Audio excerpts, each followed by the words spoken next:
Bismillahirrahmanirrahim. Qala Rasulullah sallallahu alaihi wasallam,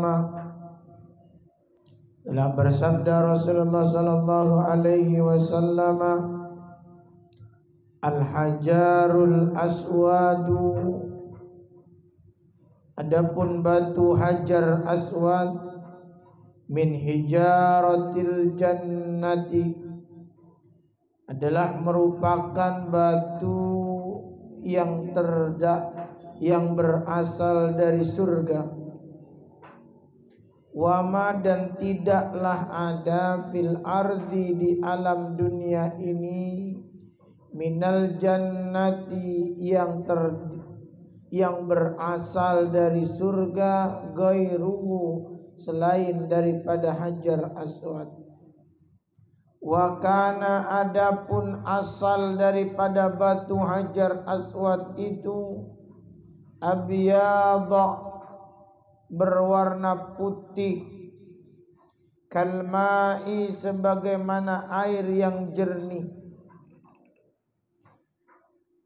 Walaula, jika seandainya tidak, masahu, disentuh, min rijsil jahiliyati, daripada najisnya orang-orang jahiliyah, ma massahu zu'ahatin illa bari'a, maka niscaya manakala orang-orang punya penyakit kemudian menyentuh batu hajar aswad itu, illa, kecuali bari'a, dia akan sembuh dari penyakitnya.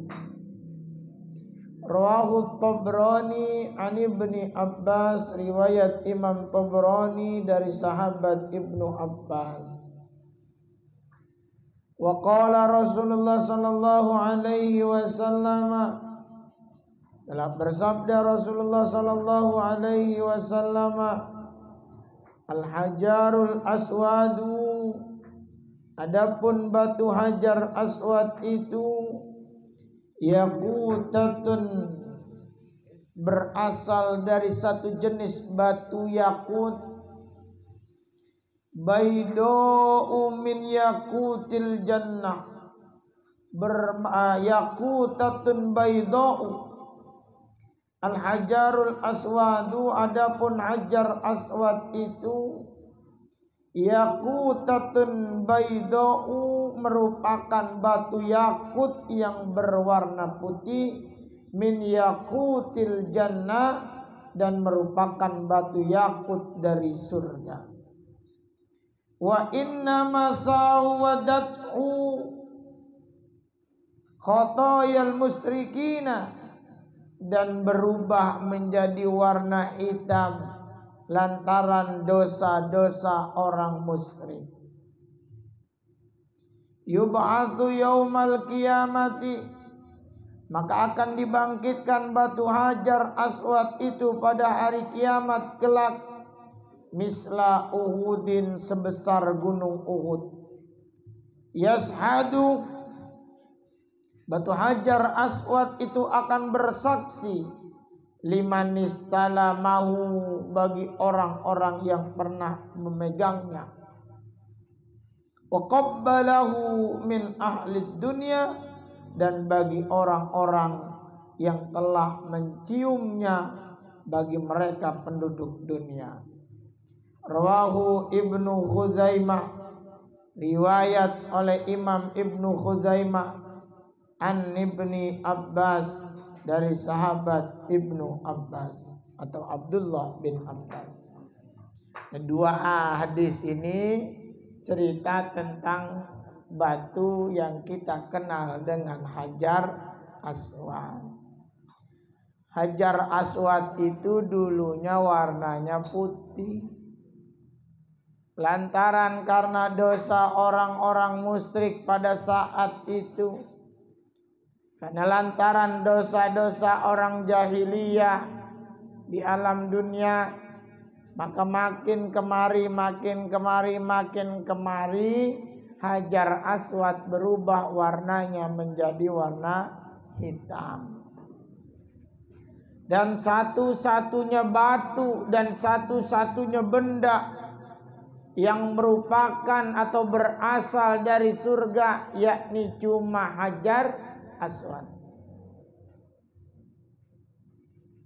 Dan kalau seandainya bukan karena dosa orang-orang musyrik, niscaya batu Hajar Aswad itu punya karomah, punya fadilah yang Allah berikan kepada Hajar Aswad itu. Manakala orang sakit, maka sakitnya sembuh dengan memegang Hajar Aswad. Makanya perhatikan betul ini. Namun karena dosanya orang-orang musyrik, maka fadilah itu makin kemari makin hilang. Ternyata ada juga batu yang difungsikan oleh para ahli kesehatan sebagai media untuk mensehatkan badan. Kita kenal para ahli Eropa, kita juga kenal para ahli Korea. Terus kemudian meneliti satu batu yang kemudian batu itu punya daya magnet, yang magnetnya daripada batu itu kemudian mampu mempengaruhi kesehatan manusia. Apa itu batu? Dikenal oleh orang-orang Eropa, dikenal oleh orang-orang Korea. Batu itu bernama black jet. Black jet. Akhirnya kemudian digunakan batu black jet itu oleh para ahli kesehatan untuk kemudian menetralisir aliran-aliran darah yang tersumbat, sehingga mengalir lancar aliran darah, memungkinkan untuk kemudian kesehatan. Padahal Hajar Aswad ya tentu semuanya karena izin Allah.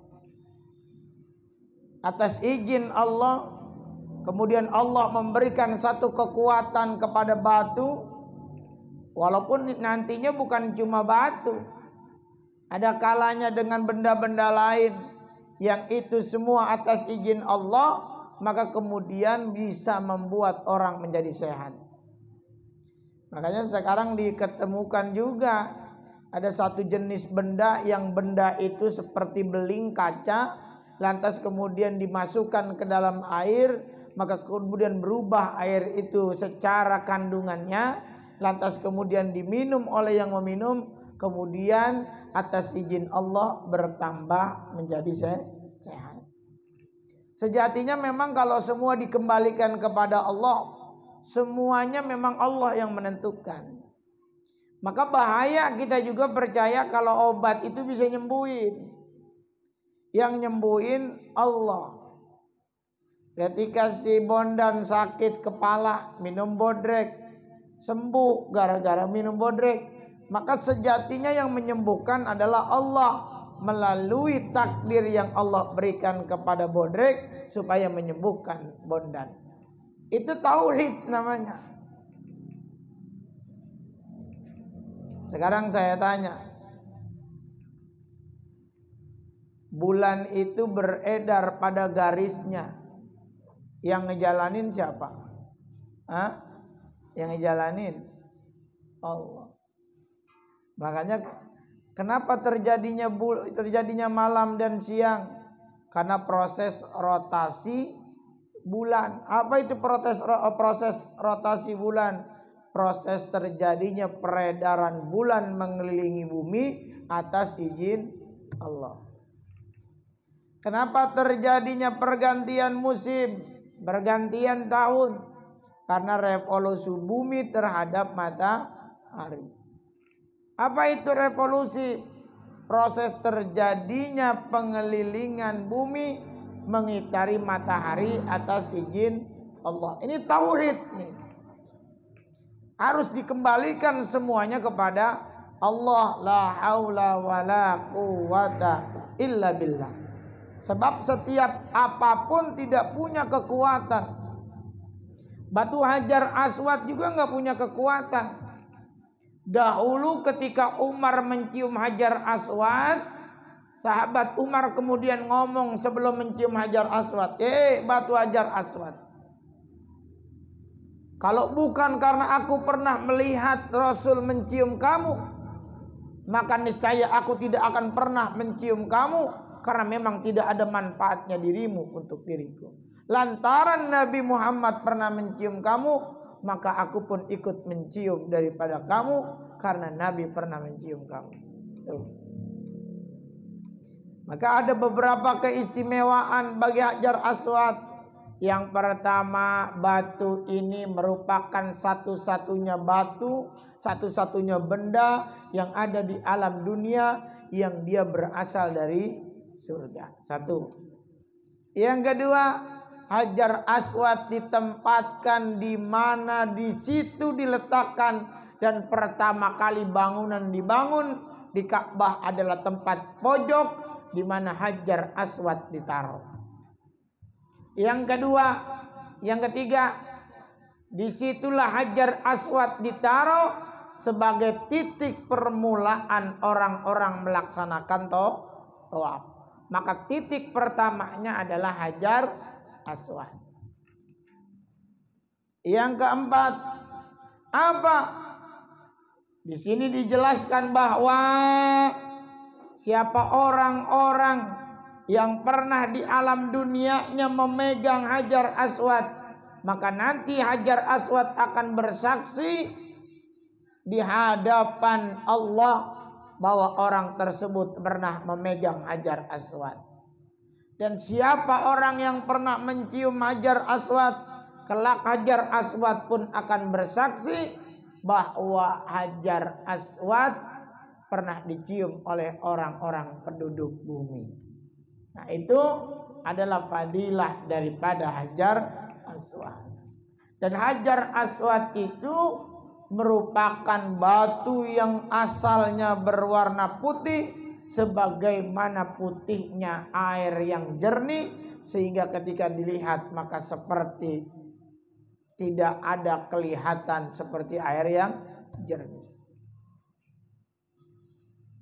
Yang selanjutnya, Hajar Aswad satu-satunya batu yang oleh Allah dijadikan sebagai manakala orang memegang Hajar Aswad dalam keadaan sakit, atas izin Allah maka orang-orang tersebut bisa sembuh, bisa sehat, bisa mendapatkan keberkahan.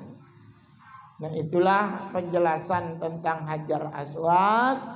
Hajar Aswad juga dulu pernah jadi rebutan, maka kemudian Hajar Aswad batunya menjadi pecah beberapa bagian. Bahkan dahulu Nabi Rasulullah SAW menjadi orang yang dipercaya meletakkan batu itu di ujung Ka'bah, karena terjadinya perselisihan antara kabilah-kabilah bangsa Arab, mana yang lebih berhak. Ngerasa semua kabilah itu berhak, akhirnya kemudian ditentukan siapa yang masuk dari pintu Ka'bah sebelah sini, maka dia adalah orang yang nanti akan meletakkan batu Hajar Aswad. Namun akhirnya yang keluar itu adalah Nabi Muhammad SAW, dan kemudian Nabi mengambil selembar kain, masing-masing kabilah memegang ujung-ujung kain tersebut, maka kemudian Nabi mengambil ditaruh di tengah kain itu, maka seluruh kabilah membawa kain itu, lantas diambil oleh baginda Rasul, diletakkan di pinggir atau di sudut Ka'bah. Itulah bukti bahwa baginda Rasul dipercaya oleh orang-orang sebagai pengemban amanah dan juga sebagai pengadil yang sempurna. Itu sekelumit tentang kisah Hajar Aswad. Mudah-mudahan manfaat. Allah.